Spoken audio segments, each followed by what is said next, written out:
Hello friends, welcome to SSC coaching centre. दोस्तों, आज की वीडियो में बात करेंगे नंबर सिस्टम के बेसिक की। ये बेसिक आपको ज़रूर पता होना चाहिए। अगर ये बेसिक आपको नहीं पता है तो नंबर सिस्टम के क्वेश्चंस आप सॉल्व नहीं कर पाएंगे। इसीलिए आज की वीडियो में मैं नंबर सिस्टम का बेसिक बताऊंगा जो कि बहुत इंपॉर्टेंट है। तो चलिए स्टार्ट करते हैं। दोस्तों, यहाँ पर दे रखा है प्राकृत संख्या। प्राकृत संख्या को इंग्लिश में बोलते हैं नेचुरल नंबर। तो प्राकृत संख्या क्या होती है वही यहाँ पर लिखा हुआ है। गिनती की संख्या को प्राकृत संख्या कहा जाता है। एग्जाम्पल के तौर पे जैसे 1, 2, 3, 4, 5। इसका मतलब यह है प्राकृत संख्या वो होती है जो 1 से स्टार्ट होती हैं और अनंत तक चलती जाती हैं, वो होते हैं हमारे नेचुरल नंबर। ठीक है दोस्तों, गिनती की संख्या को प्राकृत संख्या कहा जाता है जो 1 से स्टार्ट होती हैं और अनंत तक चलती जाती हैं, वो हमारी प्राकृत संख्या होती हैं। अब आगे देखिए, आगे क्या है? पूर्ण संख्या। पूर्ण संख्या का मतलब होल नंबर। प्राकृत संख्याओं में शून्य को शामिल करने के बाद संख्याओं का जो परिवार बनता है उसे पूर्ण संख्या कहा जाता है। दोनों ही बातों को अच्छे से समझना है दोस्तों। ठीक है, पूर्ण संख्या क्या है? प्राकृत संख्याओं में शून्य को शामिल करने के बाद, कौन सी संख्या में? प्राकृत संख्याओं में शून्य को शामिल करने के बाद। प्राकृत संख्या कौन सी थी दोस्तों? ये वाली थी। इसमें क्या किया? शून्य को शामिल करने के बाद, यही तो कह रहा है, शून्य को शामिल करने के बाद संख्याओं का जो परिवार बनता है उसे पूर्ण संख्या कहा जाता है। एग्जाम्पल जैसे 0, 1, 2, 3, 4, 5। देखिए, प्राकृत संख्या में क्या है? 0 नहीं दिया गया है। ठीक है, पूर्ण संख्या में 0 दिया गया है। ठीक है दोस्तों, मतलब ये है कहने का कि प्राकृतिक संख्या 1 से स्टार्ट होती हैं और अनंत तक चलती जाती हैं, लेकिन ये पूर्ण संख्या नहीं है। ठीक है, पूर्ण संख्या कौन सी होती है दोस्तों? जिसमें 0 शामिल कर लिया गया है। बात समझ में आई दोस्तों? वो होती है हमारी पूर्ण संख्या। बात क्लियर है? तो दोनों ही चीज़ों में क्या डाउट है आप मुझे कमेंट बॉक्स में बता देना। अगर कोई भी डाउट नहीं है, चीज़ें अच्छे से क्लियर हैं, तो आप मुझे कमेंट बॉक्स में ज़रूर बताइएगा। क्लियर दोस्तों? अगर आपसे क्वेश्चन पूछ लिया जाए कि प्राकृत संख्या और पूर्ण संख्या क्या होती है, बता दीजिए। क्लियर? तो क्या आप बता पाएंगे? ठीक है, आप मुझे बताना कमेंट बॉक्स में क्या आप बता पाएंगे। ठीक है दोस्तों, अब देखते हैं अगला क्वेश्चन। अगला क्वेश्चन है सम संख्या। ठीक है, सम संख्या को बोलते हैं इंग्लिश में इवन नंबर। वे प्राकृत संख्या हैं जो 2 से विभाज्य हों, उन्हें सम संख्या कहा जाता है। जैसे 2, 4, 6, 8, 10, 12, 16, 18, 20 जितनी भी संख्या हैं, अगर वो 2 से डिवाइड हो गई तो कौन सी संख्या रहेंगी? हमारी सम संख्या रहेंगी। आगे क्या कह रहा है? विषम संख्या की बात कर रहा है। विषम संख्या को इंग्लिश में कहते हैं ऑड नंबर। ठीक है, वे प्राकृत संख्या हैं जो 2 से विभाज्य नहीं होती हैं, उन्हें विषम संख्या कहा जाता है। जैसे 1, 3, 5, 7, 9, 11, 13, 15। जो संख्या 2 से डिवाइड हो जाएगी वो सम संख्या होगी, और जो संख्या 2 से डिवाइड नहीं होगी वो आपकी विषम संख्या होगी। बात क्लियर है? तो सम संख्या और विषम संख्या में कोई डाउट अब आपको नहीं होना चाहिए। क्लियर है? अब देखते हैं दोस्तों अगला क्वेश्चन। अगला क्वेश्चन है आपका अभाज्य संख्याएं, प्राइम नंबर्स। देखिए दोस्तों, कुछ स्टूडेंट ऐसे भी होते हैं जिनको अभाज्य संख्याएं समझ में नहीं आती हैं। प्राइम नंबर क्या होते हैं समझ में नहीं आती हैं, तो आज आपका अच्छे से क्लियर हो जाएगा। ठीक है, प्राइम नंबर क्या होता है?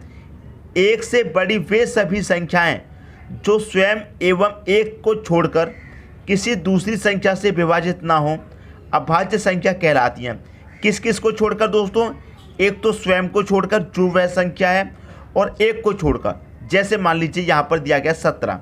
अगर मैं 17 को ले लूँ, ठीक है, 17 को ले लूँ, तो स्वयं को छोड़कर, स्वयं मतलब स्वयं 17, और किसको? 1 को छोड़कर, मतलब इस 17 में 1 को छोड़कर।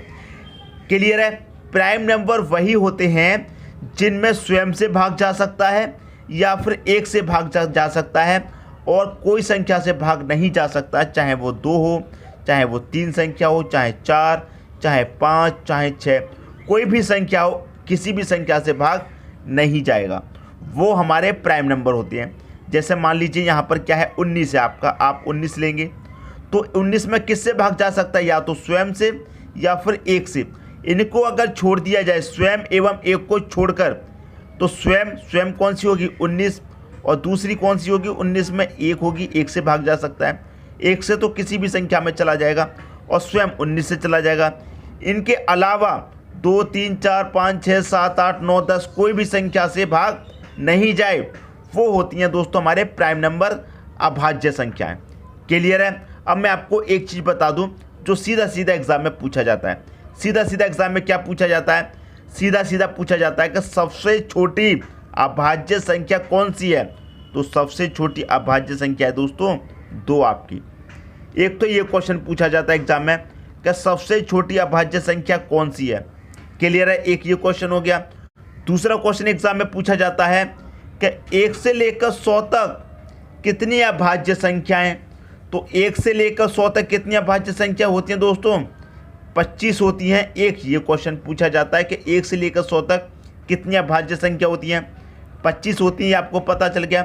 एक पूछा जाता है कि 1 से लेकर 50 तक कितनी अभाज्य संख्या होती हैं। तो 1 से लेकर 50 तक दोस्तों 15 होती हैं। क्लियर है, ये क्वेश्चन हो गया। एक होता है कि 51 से लेकर 100 तक कितनी अभाज्य संख्या होती हैं। आप देखिए दोस्तों 1 से लेकर 100 तक टोटल 25 होती हैं और 1 से लेकर 50 तक 15। जब 1 से लेकर 50 तक 15 हैं तो 51 से लेकर 100 तक कितनी बचेंगी दोस्तों, 1 से लेकर 100 तक जब 25 हैं, 15 तो कट गई, 50 तक तो कितनी बची, 25 में से 15 कट गई, 10 ही तो बची। तो 51 से लेकर 100 तक कितनी अभाज्य संख्याएं, 10 हैं। बात क्लियर दोस्तों। उम्मीद करता हूं सभी की समझ में अच्छे तरीके से बात आ रही होगी। क्लियर है। अब देखते हैं अगला क्वेश्चन। अगला क्वेश्चन है आपका सह अभाज्य संख्या। सह अभाज्य संख्या मतलब को प्राइम नंबर। इसकी डेफिनेशन को समझेंगे आप। जब प्राकृत संख्याओं का महत्तम समापवर्तक का मतलब है दोस्तों HCF, ठीक है, हाईएस्ट कॉमन फैक्टर 1 हो तो वह दोनों संख्याएं सह अभाज्य कहलाती हैं। जैसे 2 और 3 यहाँ पर आपको दे रखा है, ठीक है, 2 और 3, 2 और 7 ये आपको एग्जाम्पल दे रखे हैं। क्लियर है। देखिए कैसे, यहाँ पर 2 है, यहाँ पर 3 है। 2 किससे कटेगा, 1 से ही कट सकता है। 3 किससे कटेगा, 1 से ही कट सकता है, ठीक है। 2 भी 1 से कटेगा। 7 किस संख्या से कटेगा, क्या 7 किसी संख्या से कट सकता है, नहीं कटेगा। ये भी किससे कटेगा, 1 से ही कट सकता है, ठीक है। तो जब प्राकृत संख्याओं का महत्तम समापवर्तक 1 हो, HCF 1 हो, तो वह दोनों संख्याएं क्या होती हैं, सह अभाज्य कहलाती हैं। ये बात आप याद रखिएगा। क्लियर दोस्तों, समझ में आ गई बात। अब देखते हैं अगला क्वेश्चन। अगला क्वेश्चन है आपका 3 क्रमांगत संख्याओं का योग 18 है, तो अगली 3 क्रमांगत संख्याओं का योग ज्ञात कीजिए। ठीक है दोस्तों, देखिए हमसे क्या कह रहा है कि 3 क्रमांगत संख्याओं का योग कितना है, 18 है। क्लियर दोस्तों, कितना योग है, 18 है। अगर हम 18 में संख्याओं से डिवाइड कर देंगे तो क्या पता चलेगा आपको, औसत पता चल जाएगा। औसत कितना आ गया दोस्तों, कितनी बार कट जाएगा दोस्तों, ये 3 छिक्के 18 6 बार कट गया। और औसत क्या होता है आपको पता है, औसत होता है हमेशा क्या, बीच वाली संख्या। जैसे 1 2 3 संख्या, कितनी संख्या है दोस्तों, टोटल हमारी 3 संख्या है। 3 संख्या है, औसत क्या होता है हमेशा बीच वाली संख्या। तो 3 संख्याओं में बीच वाली संख्या 6 होगी। संख्या कैसी है दोस्तों, क्रमांगत है। क्रमांगत का मतलब होता है लगातार। तो 6 से पहले कौन सी आ जाएगी लगातार में, 5, और 6 के बाद में कौन सी आ जाएगी लगातार में, 7। क्लियर है, समझ में आ गई बात। जो औसत होता है हमेशा याद रखना, वो होता है बीच वाली संख्या। ठीक है, अब 3 संख्याओं का योग कितना दे रखा है दोस्तों, 3 क्रमांगत संख्याओं का योग आपको 18 दे रखा है। और 3 संख्याएं कौन कौन सी है पता चल गई। आप इनका योग करके देख लीजिए कितना आ रहा है, 5 और 6 11, 11 में 7 जोड़ेंगे 18। तो 3 संख्याओं का योग हमारा कितना आ रहा है, 18 आ रहा है, मतलब एकदम सही आ रहा है। यहाँ तक तो कोई गलती नहीं है। आगे क्या कह रहा है, अगली 3 क्रमांगत संख्याओं का योग ज्ञात करना है। इन 3 का तो हमें पता चल गया, इससे अगली 3, अगली 1 2 3, अगली 3 का ज्ञात करना है। जब संख्याएं क्रमांगत हैं तो इसके आगे क्या आएगा, 7 के आगे 8 आएगा, 8 के आगे 9 और इसके आगे 10। तो इन 3 क्रमांगत संख्याओं का योग हमें ज्ञात करना। इनका तो हमें पता है 18 है, अगले इन 3 का हमें ज्ञात करना, तो इनका भी ज्ञात कर लेते हैं दोस्तों। 8 और 9 कितना हो जाएगा, 17, और 17 में 10 जोड़ेंगे कितना हो जाएगा, 27 हो जाएगा दोस्तों। तो अगली 3 संख्याओं का योग पूछा गया था, कितना हो जाएगा 27। किस ऑप्शन में है, सी ऑप्शन में दे रखा है, तो सी ऑप्शन क्या हो जाएगा दोस्तों, आपका सही आंसर हो जाएगा। मैं उम्मीद करता हूं दोस्तों क्वेश्चन आपको बहुत अच्छे तरीके से समझ में आ गया होगा। अब देखते हैं दोस्तों अगला क्वेश्चन। अगला क्वेश्चन है आपका 4 की पावर 61, 4 की पावर 62, 4 की पावर 63, 4 की पावर 64 प्लस 4 की पावर 65 किससे विभाजित होगा। ये 4 ऑप्शन है दोस्तों, इनमें से किससे विभाजित होगा। क्लियर है।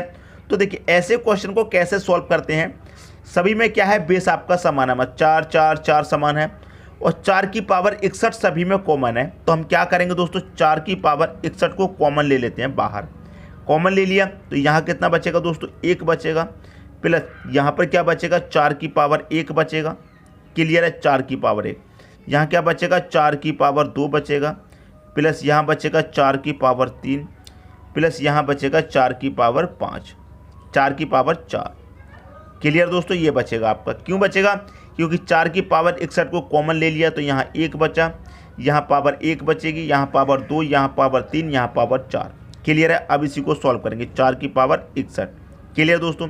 अब इसको हम सॉल्व करेंगे, 1 प्लस 4 की पावर 1 का मान कितना 4, 4 की पावर 2 का मान कितना 16, 4 की पावर 3 का मान 64 और 4 की पावर 4 का मान कितना 256 होता है। क्लियर है। सभी को जोड़ लीजिए, ये कितना है 4 की पावर 61 गुने, इनको सभी को जोड़ेंगे कितना आएगा 341 आ जाएगा। सभी को जोड़ने पर आएगा दोस्तों 341।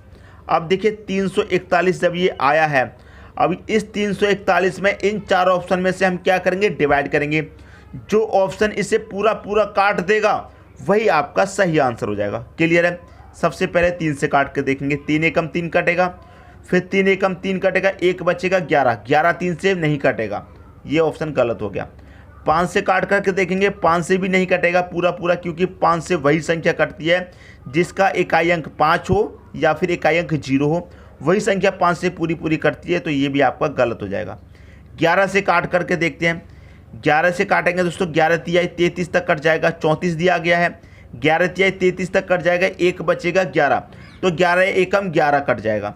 तो 11 से ये पूरा पूरा कट रहा है 341, तो 11 हो जाएगा आपका सही आंसर। क्लियर दोस्तों। 17 से काटेंगे, 17 दूनी 34 कटेगा, 1 बचेगा फिर भी, तो ये भी आपका आंसर नहीं है। मैं उम्मीद करता हूं दोस्तों ये क्वेश्चन भी आपको बहुत अच्छे तरीके से समझ में आ गया होगा।